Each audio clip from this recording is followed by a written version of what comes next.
I came home late one night after work and found my wife Ethel puttering about the kitchen with a big yellow cat at her heels. "And who is this?" I asked jovially. "This is our new cat," said Ethel, giving me a hug and a kiss to welcome me home.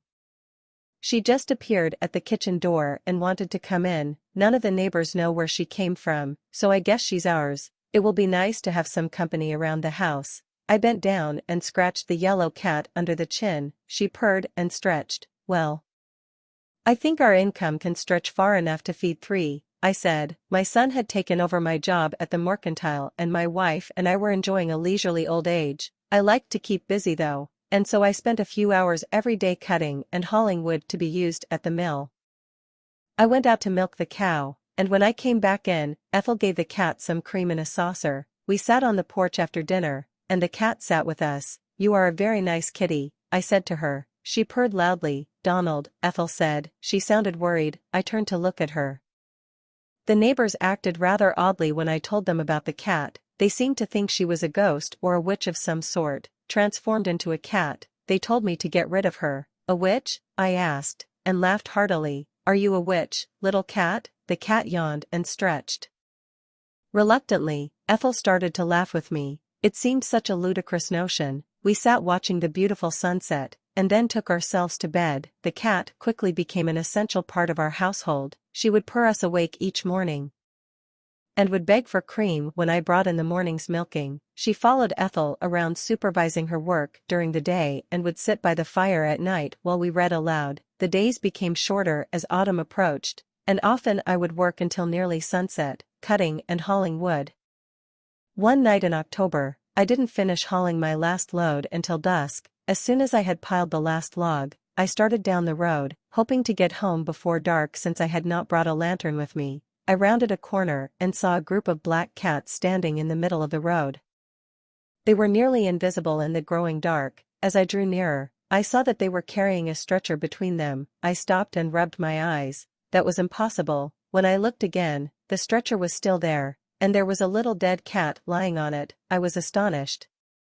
It must be a trick of the light, I thought. Then one of the cats called out, "Sir, please tell Aunt Kent that Polly Grundy is dead." My mouth dropped open in shock. I shook my head hard, not believing my ears. How ridiculous, I thought. Cats don't talk. I hurried past the little group, carefully looking the other way. I must be working too hard, I thought, but I couldn't help wondering who Aunt Kent might be. And why did the cat want me to tell her Polly Grundy was dead? Was Polly Grundy the cat on the stretcher? Suddenly, I was confronted by a small black cat. It was standing directly in front of me. I stopped and looked down at it. It looked back at me with large green eyes that seemed to glow in the fading light. "I have a message for Aunt Can," the cat said. "Tell her that Polly Grundy is dead." The cat stalked past me and went to join the other cats grouped around the stretcher. I was completely nonplussed. This was getting very spooky. Talking cats and a dead Polly Grundy. And who was Aunt Can? I hurried away as fast as I could walk. Around me, the woods were getting darker and darker. I did not want to stay in that wood with a group of talking cats. Not that I really believed the cats had spoken. It was all a strange, waking dream brought on by too much work. Behind me, the cats gave a strange shriek and called out together, "Old man, tell Aunt Can that Polly Grundy is dead." I'd had enough. I sprinted for home as fast as I could go, and didn't stop until I had reached the safety of my porch. I paused to catch my breath. I did not want to explain to Ethel that I was seeing and hearing impossible things. She would dose me with castor oil and call the doctor. When I was sufficiently composed, I went into the house and tried to act normally. I should have known it wouldn't work. Ethel and I had been married for 30 years, and she knew me inside and out. She didn't say anything until after I'd finished the chores. Then she sat me down in front of the fire and brought me my supper. After I'd take a few bites and started to relax, she said, "Tell me all about it, Donald." "I don't want to worry you," I said, reluctant to talk about what I had seen and heard on the way home. The yellow cat was lying by the fire. She looked up when she heard my voice, and came to sit by my chair. I offered her a morsel of food, which she accepted daintily. "I'll worry more if you don't tell me," said Ethel. "I think maybe something is wrong with my brain," I said slowly. "While I was walking home, I thought I saw a group of black cats carrying a stretcher with a dead cat on it. Then I thought I heard the cats talking to me.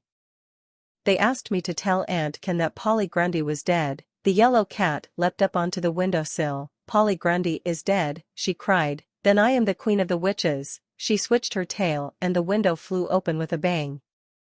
The yellow cat leapt through it and disappeared into the night, never to return. Ethel had to dump an entire bucket of water over my head to revive me from my faint. The good news, she told me when I sat up, dripping and swearing because the water was ice cold, is that you have nothing wrong with your brain. The bad news is that our cat has just left us to become the queen of the witches. We'll have to get another cat. Oh no, I said immediately, I've had enough of cats. We got a dog.